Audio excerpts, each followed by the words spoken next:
Oxuyub anlama testinin izahını verəcəm. İzahımız körpü nəşriyyatında yer alır. Ayaq döymə. Musiqi alətləri 3 növə ayrılır. Zərb alətləri, nəfəs alətləri və simli alətlər.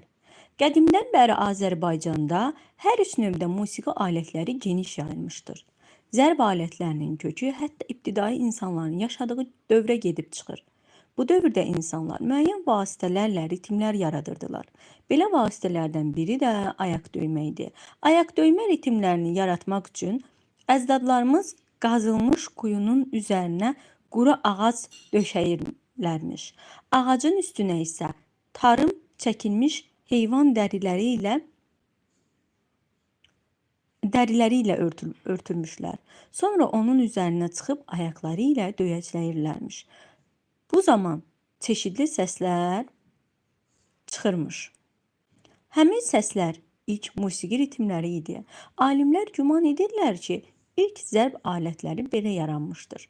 Azərbaycanda ilk zərb alətlərindən biri qavaldaşıdır. Qobustanda yerləşən qavaldaş iri bir qaya parçasıdır.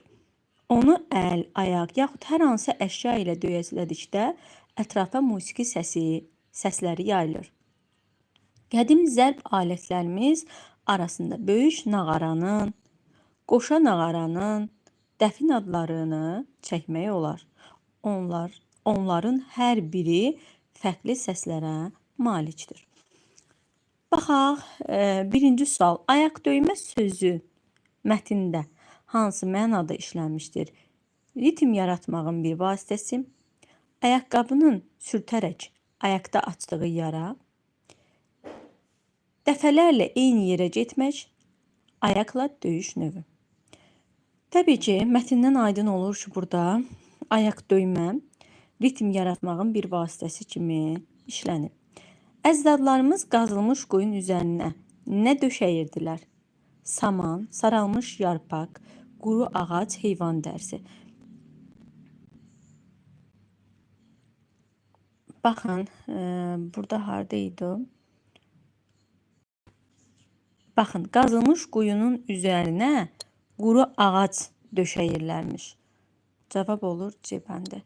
Nöqtələrin yerinə uyğun gələn variantı seçin. Alimlərin fikrinə görə ayaq döymə ilk idman dövrüdür, ilk rəqs nümunəsidir, ilk musiqi janrıdır, ilk zərb alətləridir. Oxuduq ki, yəni ilk zərb aləti kimi düşünmək olar. Mətnin əsas hissəsində nədən bəhs olunur? Qədim insanların həyat tərzindən bəhs olunur, qavaldaşından bəhs olunur, musiqi alətlərinin növlərindən bəhs olunur, ilk ritmlərin yaranma vasitələrindən bəhs olunur.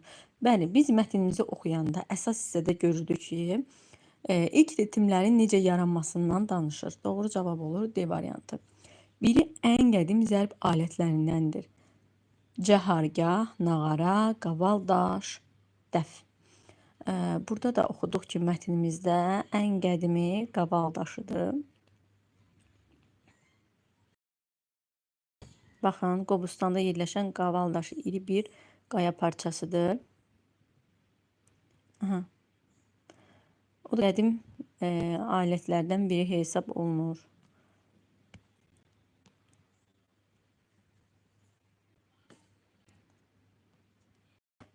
Qavaldaş harda yerləşir? Azıq mağarasında, Qobustanda, Qarabağda, Naxçıvanda. Elə indi oxuduq ki, Qobustanda yerləşir. Doğru cavab olur B bəndi. Ayaq döymə və qavaldaş üçün ortaq olmayan cəhətləri göstərin. Hər ikisi qədim zamanlarda mövcud olmuşdur. Ortaq olmayan deyir. Bəli, hər ikisi qədim zamanda mövcud olub. Hər ikisi daşdandır. Xeyr, ayaq döymə daşdan deyildi. Elə yanlış olan budur. Hər ikisi döyəcləməklə müxtəlif səslər çıxarmaq mümkündür. Bəli, bu doğrudur. Hər ikisi qədim zərb alətləri olmuşdur. Bu da doğrudur. Hansı şəkildə zərb musiqi alətləri verilmişdir? Zərb musiqi alətləri elə A bəndində. 9-a baxaq. Mətndə haqqında deyilən fikirlərdən biri yanlışdır. İnformativ mətindir. Qədim musiqi alətlərindən bəhs olunur. Bəli, bəhs olunur. Bizdən yanlışı soruşur. Mətnin giriş hissəsinə Qavaldaş haqqında məlumat verilir. Mətnin giriş hissəsində nədən məlumat verilmişdir Qavaldaş haqqında? Yəni diqqət edək. Haqqında məlumat verilibdir.